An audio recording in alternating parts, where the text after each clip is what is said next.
Ya, hari kelima dan keenam pagi ini adalah tentang Kristus menjadi roh pemberi hayat yang terwujud di dalam firman. Tetapi sebelumnya saya ingin membawa kita melihat pasal 6 dari awal, supaya kita bisa lebih jelas mendapat gambaran mengenai mengapa Kristus menjadi roh pemberi hayat yang terwujud di dalam firman. Ya, saudara-saudari, catatan-catatan di dalam Injil Yohanes ini merupakan sebuah gambaran-gambaran yang sangat bermakna. Ya, Tuhan memberikan hikmat kepada Yohanes menulis sesuatu yang abstrak, yang misterius, yang tidak dapat dipahami oleh pikiran alamiah. Ya, sesuatu yang sangat abstrak dan misterius di dalam Injil Yohanes oleh Yohanes melalui hikmat Allah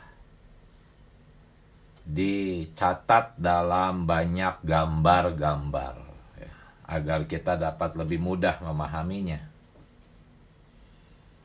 Pertama-tama di ayat 1 ya, sampai 13, Tuhan Yesus memberi makan, memberikan rawatan itu di atas gunung. Ya, gunung yang terpisah jauh dari lautan.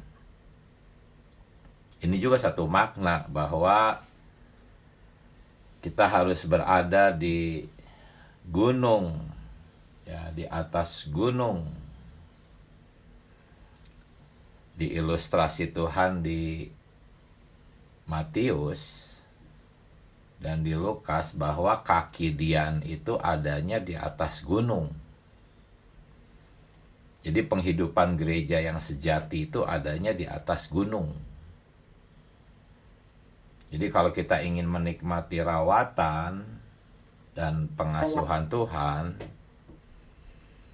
itu harus berada di dalam penghidupan gereja yang normal di atas gunung. Ya. Nah, ini semua adalah gambaran bagaimana Tuhan memberi kita rawatan. Walaupun demikian, ada banyak orang-orang diselamatkan. Ya, ketika mereka diselamatkan, sebetulnya mereka itu ada di atas gunung. Ya.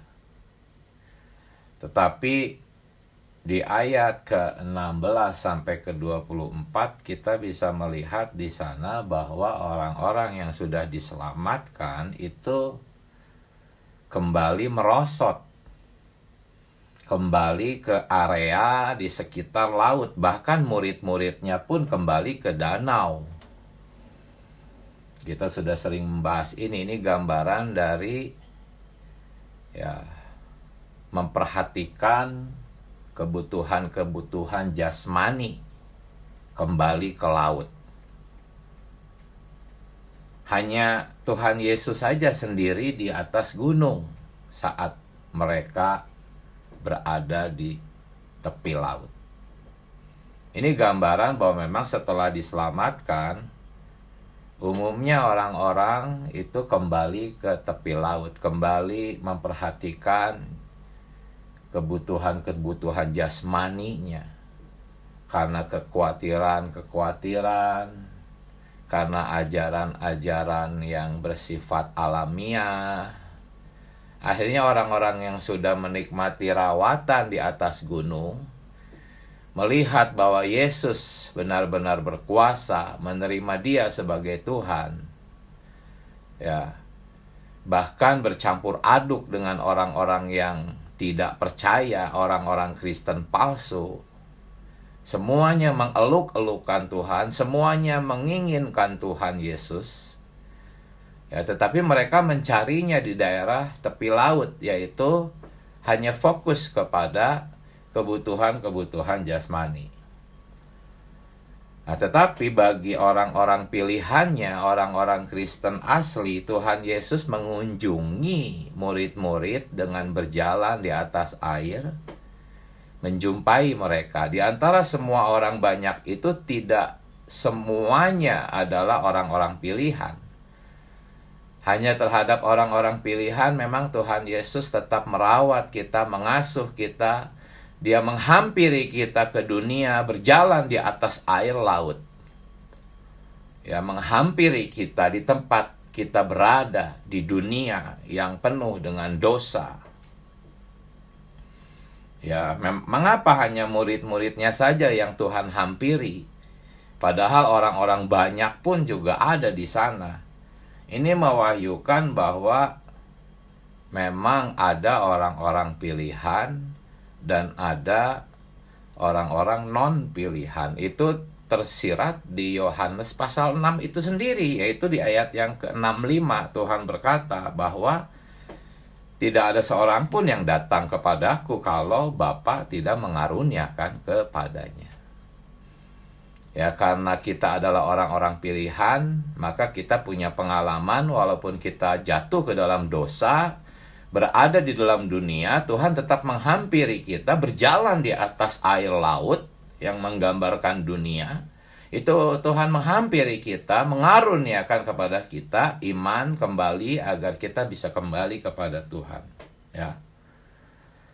Oh, Tuhan Yesus. Banyak orang-orang yang mencari Tuhan seperti orang banyak itu.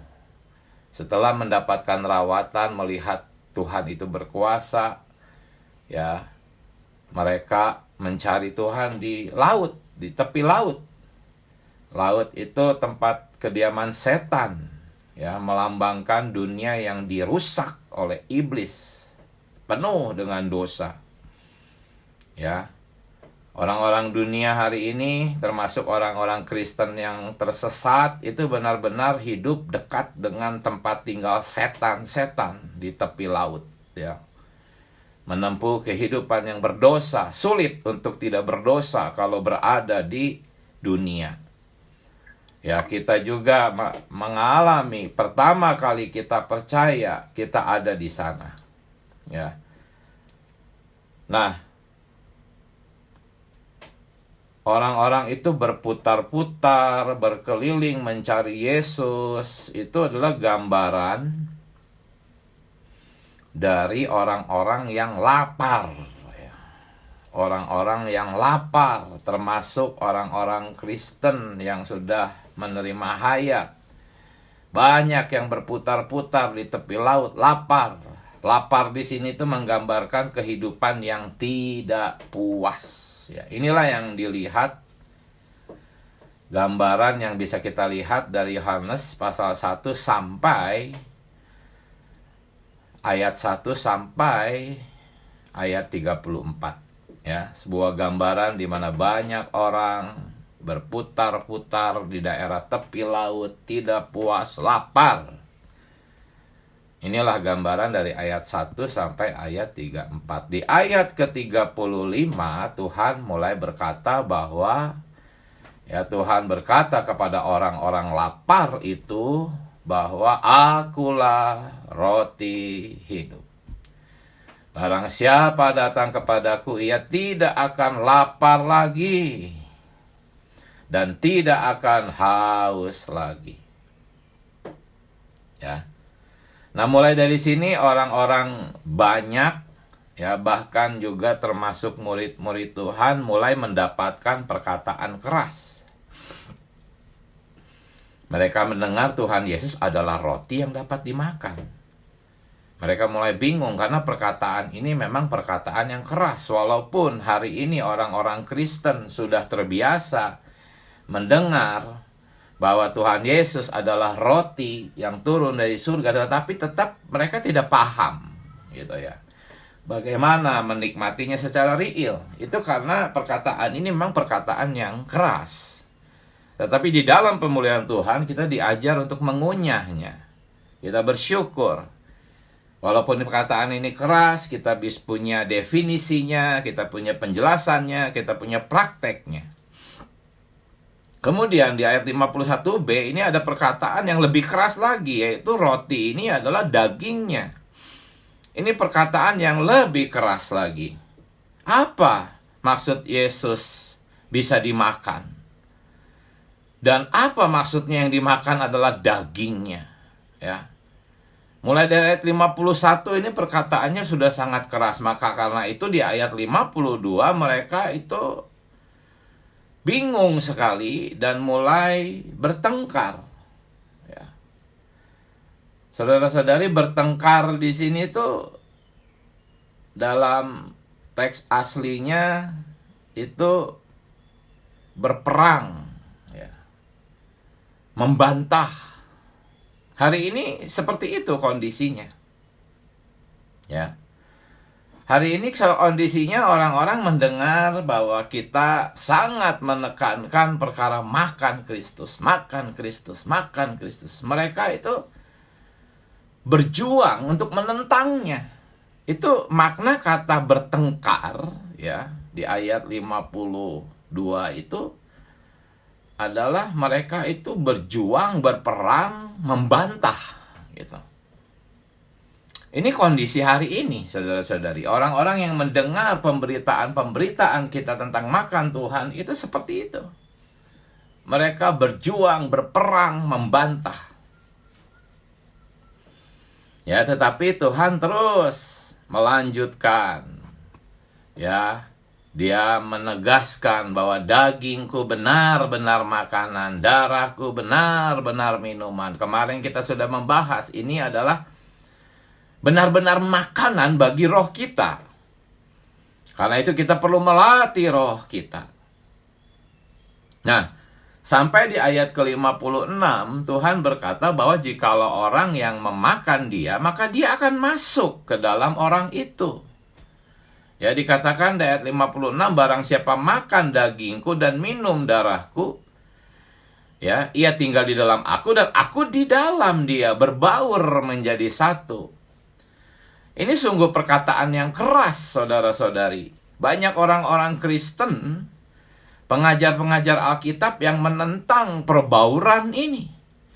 Barang siapa memakan aku, seolah Tuhan berkata, dia dan aku akan berbaur. Ia tinggal di dalam aku dan aku di dalam dia. Seperti makanan itu adalah sesuatu yang berbaur dengan diri kita. Ini perkataan yang keras dan banyak orang berperang, berjuang, membantah ini. Ini suatu situasi kita hari ini. Ya. Tetapi kalau kita yang menerimanya, kita akan mengalami ayat 57. Yaitu, jikalau Kristus dengan kita berbaur, maka kita akan hidup karena Kristus. Ya, manusia hidup itu karena apa yang dia makan. Manusia bisa bekerja karena makanan. Manusia bisa memiliki kepandaian, bisa berpikir, bisa pergi ke sana, ke sini, melakukan banyak aktivitas karena makanan. Ya, walaupun ini sangat logis, tetapi memang ini perkataan yang keras kalau diterapkan kepada Kristus yang kita makan.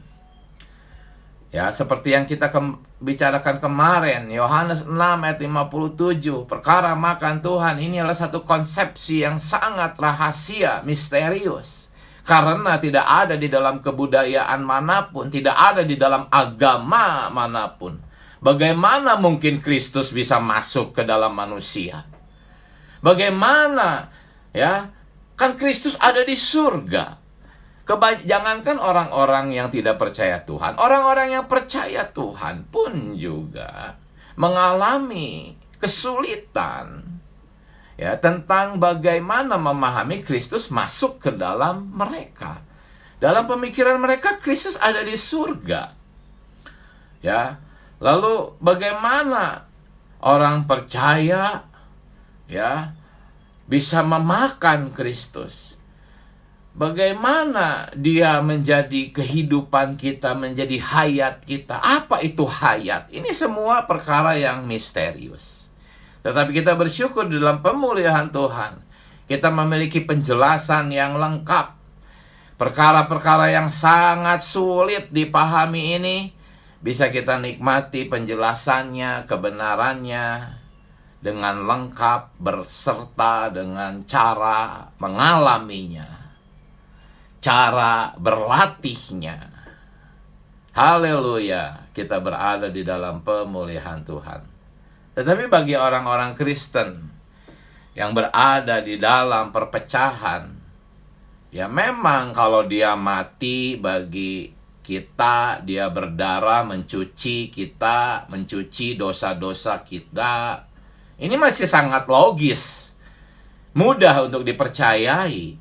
Tetapi perkara dia dimakan, dia masuk ke dalam kita, lalu dia menjadi hayat kita, ini sangat sulit dimengerti. Ini adalah sesuatu perkataan yang sangat keras, sangat sulit untuk dipahami, dimengerti, dikunyah. Tetapi kalau Anda mau belajar mengunyahnya, karena kata makan menurut teks aslinya itu mengandung arti mengunyah. Ya, kalau Anda mengunyahnya dengan cara doa baca itu adalah mengunyah firman. Ya, seperti domba memamah biak, maka Anda akan mulai mengalami terang demi terang yang semakin membuat hal-hal sulit ini menjadi real, menjadi mudah untuk dipahami. Tapi jikalau Anda tidak berlatih doa baca, tidak berlatih berdoa, karena Efesus 6 ayat 17 mengatakan untuk menerima firman roh itu harus dengan doa.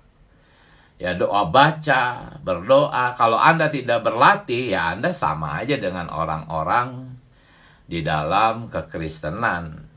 Anda pasti akan berkata, perkataan ini keras. Siapa yang sanggup mendengarnya? Anda tidak akan mengerti, Anda tidak akan jelas. Itu karena Anda enggan mungkin berlatih, ya, berlatih untuk doa baca, ya, setiap hari terus berlatih menyeru nama Tuhan, menjadikan menyeru nama Tuhan sebagai nafas, ya, pasti akan membuat Anda lebih mudah untuk berlatih doa baca. Jikalau Anda memiliki kehidupan menyeru nama Tuhan yang normal, lalu Anda juga pasti akan mau bermitra, berdoa, doa baca. Itu semua akan membuat perkataan keras ini terkunyah menjadi lembek dan bisa kita makan, kita cerna.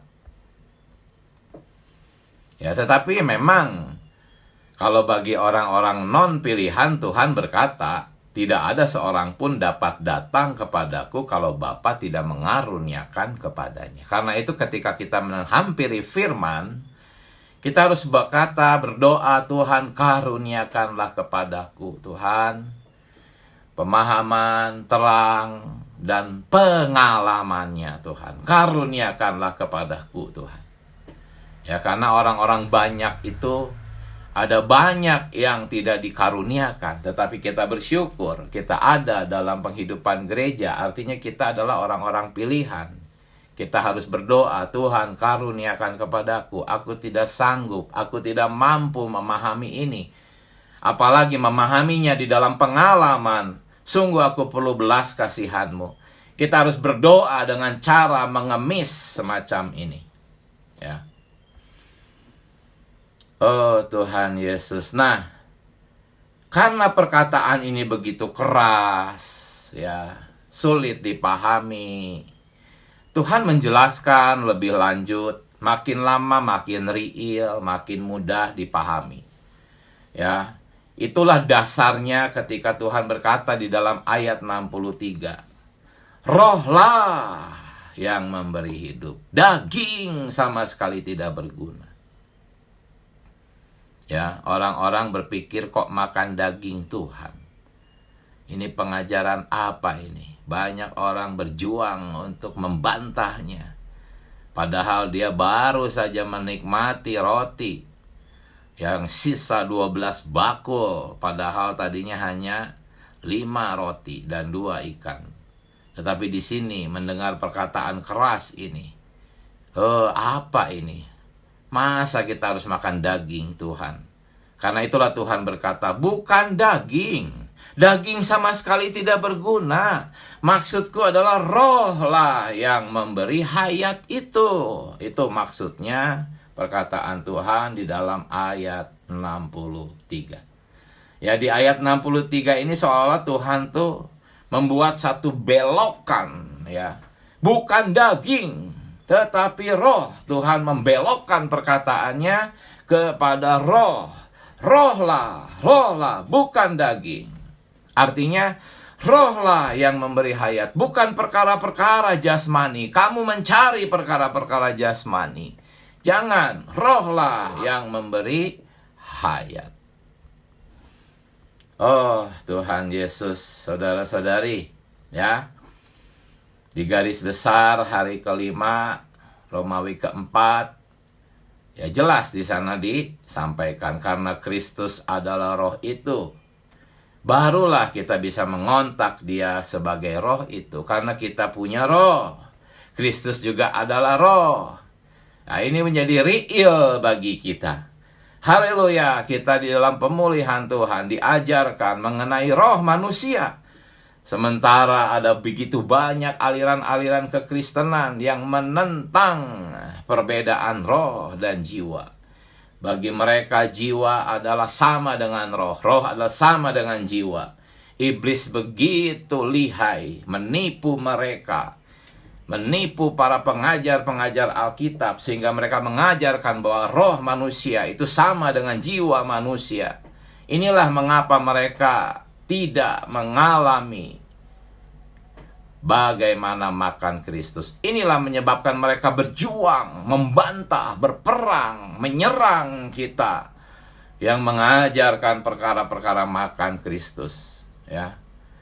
Oh, kalau Kristus tidak menjadi roh, dan kalau kita tidak punya roh, kita tidak bisa makan Tuhan. Termasuk orang-orang yang tidak percaya bahwa roh dan jiwa itu berbeda. Ya, mereka pun tidak akan mungkin mengalami Yohanes 4 ayat 24. Allah itu roh huruf besar. Barang siapa mengontak aku, menyembah aku adalah mengontak aku oleh roh huruf kecil. Ya, maka orang-orang yang tidak mempercayai bahwa roh huruf kecil ini bukan jiwa, tetapi roh yang berbeda dengan jiwa, mereka tidak akan dapat mengontak Tuhan. Ya. Kemudian saudara-saudari, setelah Tuhan mengatakan, ya, bahwa perkataan-perkataan Dia, perkataan-perkataan di sini teks aslinya adalah rema atau firman, ya. Oh, orang-orang yang tidak dipilih, orang-orang yang tidak memiliki organ untuk percaya mulai meninggalkan Tuhan Yesus, ya. Di ayat ke-64 ada Yudas yang tidak percaya. Ya, di ayat 66 begitu banyak orang-orang yang mengundurkan diri, meninggalkan Tuhan, tetapi terhadap murid-muridnya Tuhan tetap dengan sabar mengasuh, merawat, mewahyukan dirinya lebih lanjut. Inilah sebetulnya yang tadi saya sampaikan adalah untuk menjelaskan Yohanes 6 ayat 63. Latar belakang apa yang membuat Tuhan berkata di dalam Yohanes 6 ayat 63. Bahwa rohlah yang memberi hidup. Daging itu sama sekali tidak berguna. Ya, ini seperti suatu nasihat kepada kita. Carilah roh, carilah perkara-perkara rohani, perkara-perkara jasmani itu tidak berguna untuk kehidupan yang kekal. Itu hanya sementara sifatnya. Rohlah, daging sama sekali tidak berguna. Karena Dia itu melewati proses dimasak di dalam inkarnasinya, kehidupan insaninya, kematiannya, akhirnya dia matang sebagai makanan di dalam kebangkitan sebagai roh. Inilah pemahaman Yohanes 6 ayat 63. Rohlah yang memberi hayat. Daging, perkara-perkara jasmani itu tidak berhubungan dengan hayat. Oh, saudara-saudari, cuman lagi-lagi perkara Kristus menjadi roh itu sangat tersembunyi juga. Begitu banyak orang-orang Kristen itu menyerang kita karena kita berkata bahwa Yesus adalah roh. Ya, kebanyakan orang Kristen itu sebetulnya tanpa sadar mereka menganut paham triteisme. Ada 3 Allah, tetapi tanpa sadar, gitu. Mereka menyangka Tuhan Yesus itu bukan roh, dia adalah Tuhan yang ada di surga. Roh Kudus itu pribadi lain yang hari ini ada di bumi. Ya, padahal kata Tritunggal artinya dia 3 tetapi 1. Kalau ketiganya adalah 1, ayah 1 lah, gitu. Yesus itu adalah roh, dan Yesaya 9 ayat 6 mengatakan Yesus juga adalah Bapa. Ya, mengenai Yesus adalah roh banyak ayat-ayatnya, saudara-saudari. Saya sedikit berbelok kepada ini penting sekali. Ya, Yohanes 14 ayat 18 sampai 20 berkata bahwa Kristus ada di dalam kita. Tetapi di dalam ayat ke-16-nya, Yohanes pasal 14, yang ada di dalam kita itu adalah Roh Kudus. Jadi, Kristus itu Roh Kudus. Karena di ayat 18 sampai 20 berkata Kristus ada di dalam kita. Ayat 16 berkata Roh Kudus ada di dalam kita. Artinya Kristus adalah Roh Kudus yang tinggal di dalam kita. Banyak ayat-ayat, Roma 8 ayat 9 berkata Roh Kristus. Emangnya ada berapa macam roh?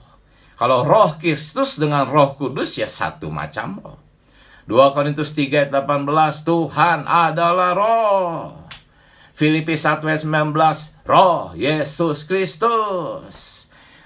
Apakah roh Yesus Kristus berbeda dengan Roh Kudus? Hanya ada satu roh, saudara-saudari. Kisah para Rasul 16 ayat 7 berkata roh Yesus. 1 Petrus 1 ayat 11, roh Kristus. Galatia 4 ayat 6, roh anaknya. Bahkan ada juga di kitab Matius ada roh Bapa. Roh Bapa kita. Jadi roh ini hanya satu. Dia adalah roh Kristus, dia juga adalah roh Bapa, ketiganya adalah satu. Dan inilah rahasianya bagaimana kita bisa makan Kristus. Karena Kristus telah menjadi roh. Nah, sampai di sini masih ada satu pertanyaan. Walaupun perkataan rohlah yang memberi hidup, daging sama sekali tidak berguna. Ini sudah membawa kita mendekati sesuatu yang lebih mudah untuk kita pahami. Mendekati sesuatu yang lebih real. Tadinya kita nggak jelas makan Tuhan tuh gimana. Nah, sekarang Tuhan berbelok. Dia adalah roh. Kita punya roh. Oh, kita mengerti. Yohanes 4 ayat 24. Roh huruf besar harus dikontak dengan roh huruf kecil. Kita mulai memahami sekarang. Dua roh ini juga bisa berbaur menjadi satu. Oh, kita mulai bisa memahami. Nah, tetapi masih ada satu pertanyaan. Roh itu apa? Gitu. Roh ini masih abstrak juga. Dia ada di mana? Bagaimana kita bisa mengalami roh ini? Roh ini adalah roh hayat. Bagaimana kita bisa mengalami hayat? Ini masih ada pertanyaan yang tersisa. Karena itulah di dalam ayat 63b Tuhan berkata lebih real, lebih konkret bahwa perkataan-perkataan firman yang kukatakan itu adalah roh. Nah, ini udah semakin real, saudara-saudari. Bagi kita ini sudah semakin jelas bahwa roh itu adalah firman. Ya. Nah, saudara-saudari, kalau firman ini masuk ke dalam Anda, maka rohlah yang masuk ke dalam Anda. Jikalau firman ini masuk ke dalam Anda, maka Tuhan Yesus itulah yang masuk ke dalam Anda. Inilah makan Tuhan. Makan Tuhan adalah Tuhan masuk. Artinya firman yang masuk. Ketika firman masuk, itulah makan Tuhan. Ya. Nah, saudara-saudara, ada satu ilustrasi ya, bagaimana roh Tuhan bisa masuk ke dalam manusia. Ya, pertama-tama kita sudah melihat bahwa roh ini adalah firman, perkataan Tuhan. Apakah perkataan Tuhan? Perkataan Tuhan itu dapat kita ilustrasikan seperti suara. Ya, suara itu tidak konkret, tidak bisa dipegang, tidak bisa kita masukin ke dalam tas untuk kita bawa ke orang, ya. Tetapi suara ya bisa kita bawa ke orang jikalau suara itu kita simpan di dalam alat perekam. Ya, hari ini suara ini sedang direkam, nanti ada di YouTube. Ya. Jadi kita bisa membawa suara itu kalau direkam ya oleh alat perekam. Nah, alat perekam ini kita bawa kepada manusia, diperdengarkan kepada manusia. Apakah alat perekam ini? Alat perekam ini bukan YouTube. YouTube itu hanya sarana. Alat perekam ini yang sejati adalah roh kita. Jikalau Anda berbicara di dalam roh, maka entah itu mau direkam di YouTube, entah itu mau direkam dimanapun, roh itu akan masuk ke dalam orang yang mendengarnya. Ya, jadi alat perekam yang sejati itu adalah roh Anda.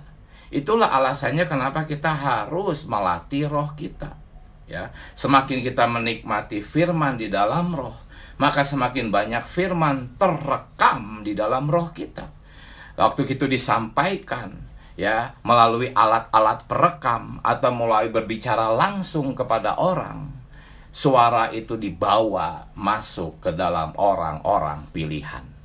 Ya, abaikan orang-orang non pilihan, karena memang Allah adalah memilih orang-orang untuk mendapatkan rawatan firman ini. Nah, cara kita untuk membawa roh masuk ke dalam orang adalah dengan mengajak dia berdoa. Ya, karena di dalam Efesus 6 ayat 17, firman itu adalah seperti pedang roh. Firman itu adalah roh, seperti berfungsi sebagai pedang. Tetapi esensinya adalah firman itu adalah roh yang diterima dalam segala doa. Efesus 6, 17, 18. Ketika kita mengajak orang berdoa, ya kemudian doa baca, kemudian kita membaca firman dengan dia, inilah cara memasukkan roh Allah ke dalam orang. Dan ketika ya firman itu masuk ke dalam orang, orang itu tanpa sadar dia sudah makan Kristus. Ya, makan Kristus itulah makan firman-Nya. Dan firman-Nya itu bukan firman yang dalam arti firman pengetahuan, tetapi firman roh, saudara-saudari. Dan ketika kita oleh roh melayankan firman kepada orang, maka orang-orang akan makan. Ya. Memang masuknya lewat telinga, tetapi dari telinga itu masuk ke dalam hati mereka. Ya, roh mereka mulai bekerja, membara. Itulah sebetulnya penjelasan, uraian dari makan Kristus. Ya, makan Kristus adalah roh pemberi hayat bekerja, menyuplai di dalam setiap orang. Ya, memang roh itu abstrak, hayat Kristus juga abstrak, tetapi firman yang tersimpan di dalam roh Anda itu sangat real, saudara-saudari. Anda coba bayangkan 5 tahun yang lalu, 3 tahun yang lalu, kondisi Anda bagaimana? Bandingkan dengan hari ini. Sudah berapa banyak firman yang bertambah di dalam roh Anda? Ini sangat real, saudara-saudari. Ini bisa dialami. Ya, makan Kristus itu seperti itu. Kita menikmati firman dengan melatih roh, bukan mempelajari pengetahuan. Jikalau Anda terus melatih roh, berlatih mengunyahnya dengan doa baca, semua uraian pagi hari ini akan dengan sangat mudah Anda terima. Anda tidak akan lagi berkata, oh perkataan ini keras. Tidak, Anda akan berkata, haleluya, puji Tuhan, aku mengerti. Ini mudah sekali untuk dipahami. Ya, inilah yang disampaikan di hari kelima dan hari ke-6. Ya, di garis besar hari ke-6, poin F4, dikatakan setiap hari kita perlu datang kepada Tuhan, menjamah Dia sebagai roh di dalam firman, roh di dalam Alkitab. Di dalam Alkitab Anda ada roh. Jikalau Anda mendoa bacakannya, membacanya di dalam roh, itulah makan dari Kristus sebagai roti hayat. Ya, poin G, Yohanes 6 menutup dengan perkataan hayat, yang adalah sarana bagi kita untuk menerima Tuhan sebagai roti hayat. Jadi firman itu adalah sarana untuk kita makan Tuhan. Jika kita menerima firman, kita akan memiliki roh itu. Jika kita memiliki roh itu dalam kita memiliki Kristus yang sudah kita makan, ya, di dalam batin kita. Semoga, ya, kita semua menyadari keperluan kita adalah makan Kristus. Kristus sebagai suplai hayat. Setiap hari mengontaki Dia, melatih roh, menjamah Dia. Melalui apa? Melalui menghampiri Alkitab, firman Allah yang adalah perwujudan Kristus sebagai roh itu. Semoga saudara-saudari mendapatkan belas kasihan Tuhan. Seminggu ini kita melewati perkataan, pengajaran tentang roti hayat. Semoga pengajaran ini menjadi real bagi kita, menjadi pengalaman kita. Ya, masih banyak waktu. Harus banyak saudara-saudari yang berbagi nikmat, ya. Amin. Silahkan. Boleh bagikan mulai dari hari pertama sampai hari ke-6. Bebas. Apapun yang sudah saudara-saudari terima, nikmati, bagikan. Harus banyak yang berbagi nikmat. Siap-siap saudara-saudari. Amin. Tuhan Yesus. Amin. Mari, silakan. Amin.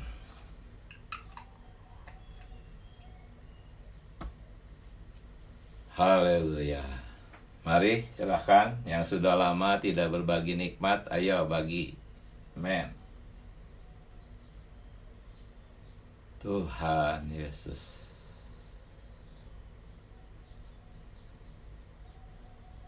Oh, Tuhan Yesus. Amin, silakan. Amin. Amin. Puji Tuhan. Terima kasih Saudara Diki atas tuntunannya selama 1 minggu. Amin. Saya juga mengucap syukur, ya. Hari ini saya juga berani berkata, ya, saya dapat terang dari kitab Yohanes ini, ya. Karena memang kalau dulu-dulu saya juga menganggap di Yohanes ini banyak yang sulit dimengerti. Tapi hari ini saya juga sudah banyak dapat, ya, di dalam Yohanes ini. Memang kalau saya menikmati dari hari pertama sampai hari kelima ini, sungguh, ya, di dalam Alkitab atau di kitab Yohanes ini menuliskan tentang bagaimana makan Tuhan, ya. Ini memang bukan, kalau di kemarin-kemarin dikatakan mungkin tidak ada manusia yang berani berkata kata-kata ini. Meskipun kita sudah tahu ini dari Alkitab, ya, tapi jarang sekali ayat ini diangkat atau dibahas, ya, sehingga banyak sekali kita tidak memahami, meskipun tahu ini ada di dalam Alkitab. Nah, ini juga saya rasakan, ya. Ketika saya pertama-tama membaca ayat ini di tengah-tengah pemulihan, saya juga membagikannya kepada saudara-saudara saya. Di situ mereka juga menganggap saya tidak sopan, ya. Saya nggak sopan sama sekali. Kalau saya berkata Tuhan itu bisa dimakan, apalagi saya kalau berkata kita menikmati Tuhan. Bagi orang-orang itu perkataan perkataan yang tidak sopan. Nah, ini saya dapatkan hari ini sungguh ya. Kemarin saudara Diki juga mengatakan, meskipun di tengah-tengah pemulihan kita tahu tentang makan, tapi seberapa kita ini benar-benar makannya. Nah, ini juga terus mengingatkan saya.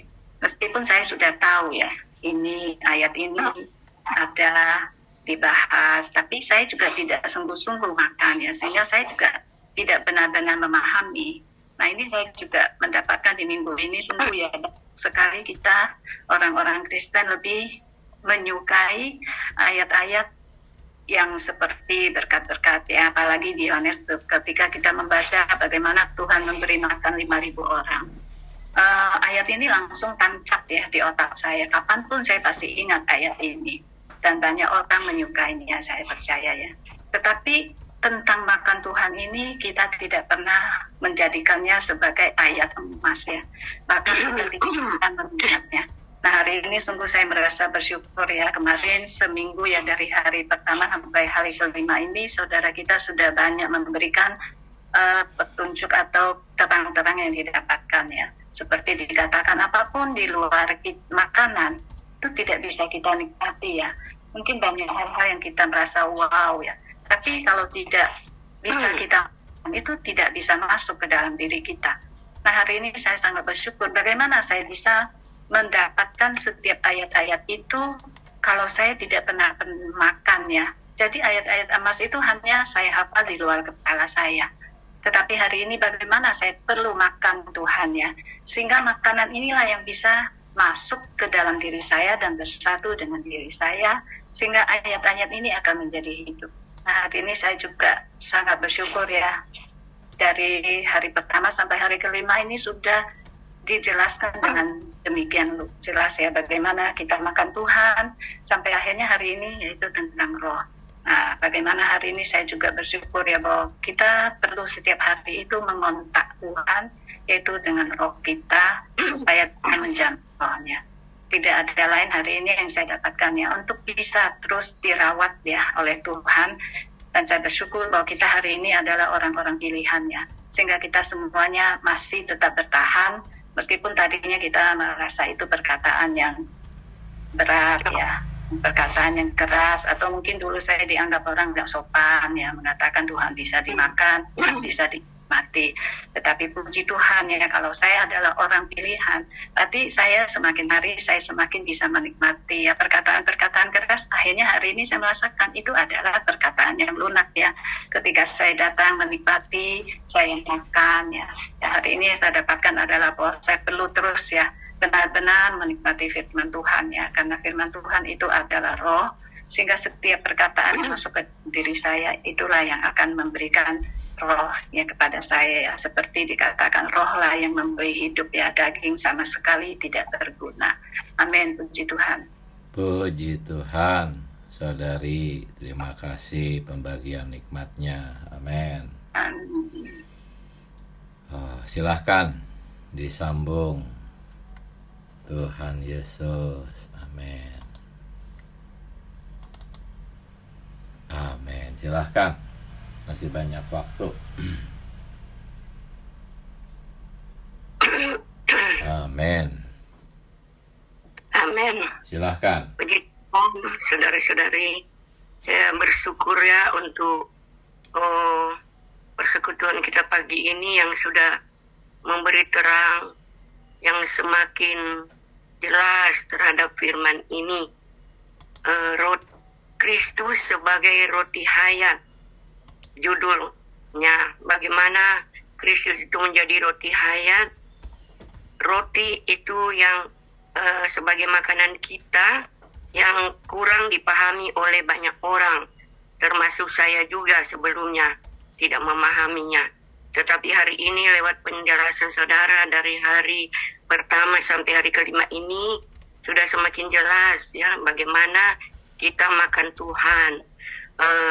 Di dalam Yohanes 6:63 dikatakan rohlah yang memberi hidup, daging sama sekali tidak berguna.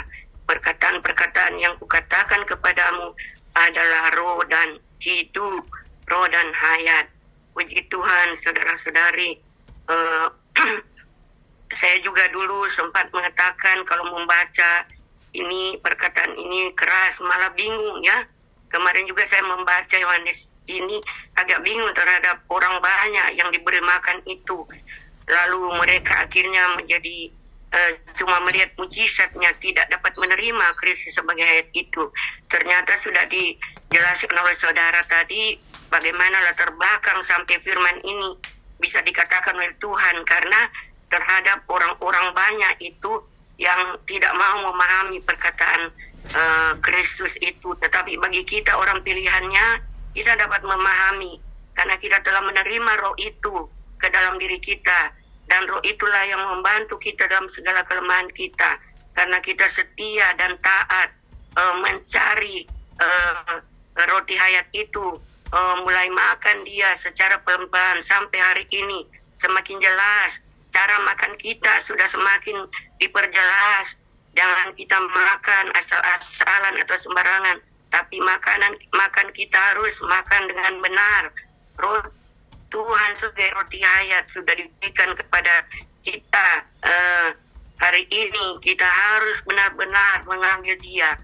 Karena roti ini sebagai roti hayat yang diberikan oleh Tuhan itu adalah rohnya lewat firman ya. Lalu kan judul kita adalah Kristus sebagai firman Allah ya.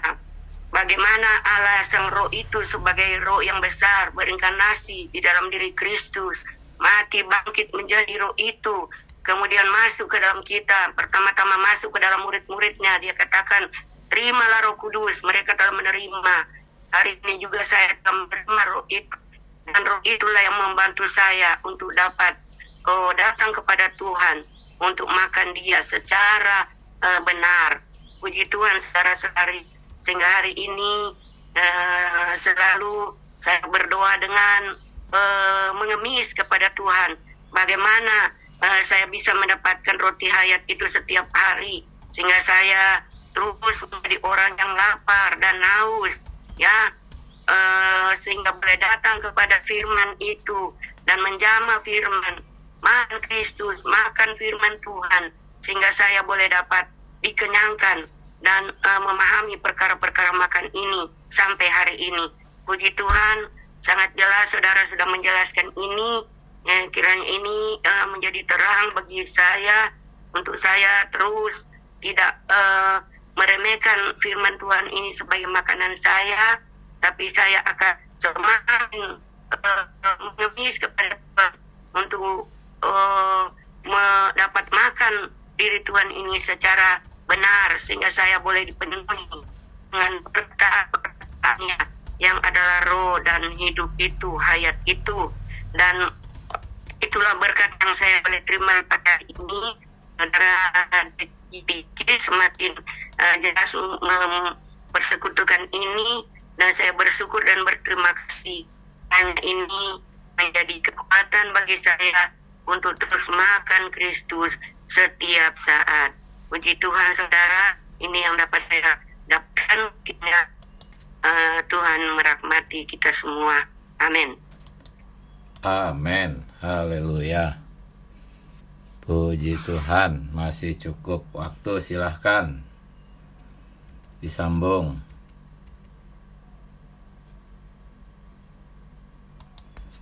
Amin. Mari saudara-saudari yang lain, silahkan. Yang sudah lama tidak bagi nikmat, boleh bagi, silahkan. Tuhan Yesus, amin.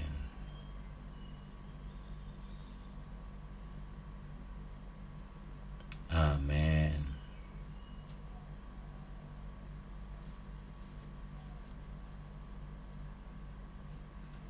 Mari, silahkan.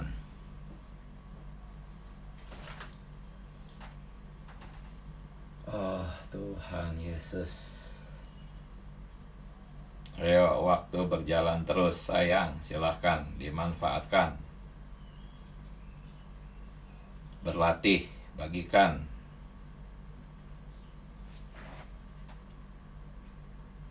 Amin. Amin. Saudaraku, silahkan. Ya, mengambil hal yang disampaikan pada minggu ini dengan judul besar minggu ini tentang roti hayat. Ya jelas roti berkaitan dengan makanan, dan makanan adalah salah satu aktivitas kehidupan kita yang inti ya. Namun makanan yang dibagikan di sini adalah tentang hal makanan yang membawa kita di dalam aspek kekekalan ya. Karena apa yang kita makan secara jasmani ini suatu hari akan terhenti. Tetapi makanan rohani ini yang dibagikan dan diministrikan sepanjang minggu ini adalah yang akan terbawa kita pada perjalanan kita menuju suatu kekekalan ya. Dan apa yang dibagikan sepanjang minggu ini adalah bagaimana kita menerima makanan ini, menghampiri makan ini, makan makanan ini, dan makanan ini itu wujudnya apa ya. Yang membedakan kita sebagai orang Kristen daripada banyakkan orang Kristen pada umumnya.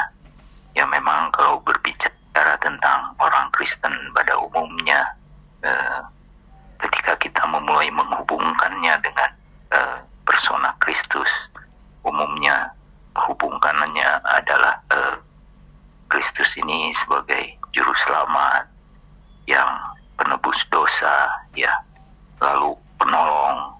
Ketika dikaitkan dengan penolong pun untuk menolong hal-hal yang kita inginkan, bukan untuk menolong kita membawa diri kita masuk ke dalam apa yang menjadi hasrat Dia dan kita menjadi bersatu dengan hasrat Dia.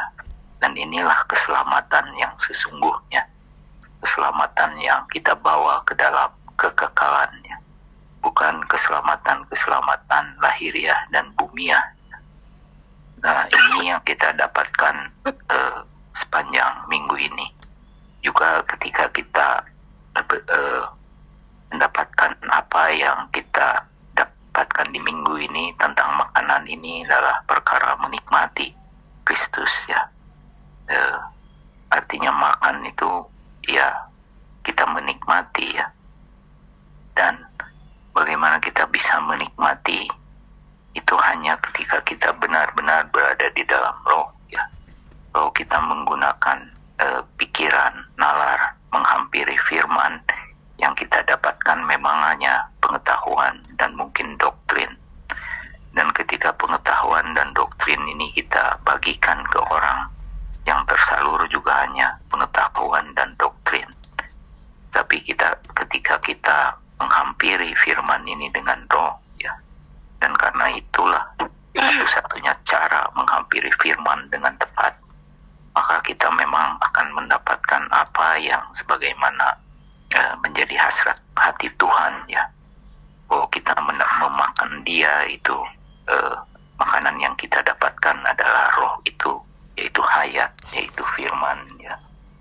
Sehingga ketika kita mendapatkan semua ini dan kita akan hidup oleh hayat ini, maka ketika kita hidup oleh hayat ini dan ketika kita membicarakan firman, maka yang tersalur adalah juga firman hayat yang hidup, yang akan mengubah juga mereka yang menerimanya dan memakannya ya. Oleh karena itu ya pada akhirnya kita kembali lagi seperti kepada hal yang sering dibagikan di dalam pemulihan Tuhan ya, melatih roh ya, makan Tuhan, dua perkara yang memang asing bagi kebanyakan orang Kristen. Amin. Amin. Puji Tuhan, saudara-saudari. Tuhan memberkati kita semua, menikmatinya, memakannya. Haleluya. Mari kita menyeru nama Tuhan. Amin. Tuhan Yesus, kami cinta padamu. Ajar kami menikmati-Mu. Amin. Ajar kami memakan diri-Mu secara real ya Tuhan. Latihlah roh kami ya Tuhan. mengontak firman-Mu, tersimpan di dalam roh kami, dan tolong kami menyuplaikan kepada orang-orang lain, sehingga orang-orang lain pun makan Tuhan. Haleluya, puji Tuhan. Selamat pagi saudara-saudari, sampai jumpa. Tuhan memberkati kita semua. Amin. Tuhan. Terima kasih saudara Michael, bagi saudari Amin. Terima kasih saudara-saudari. Amin. Terima kasih saudara-saudari. Amin. Tuhan Amin. Amin.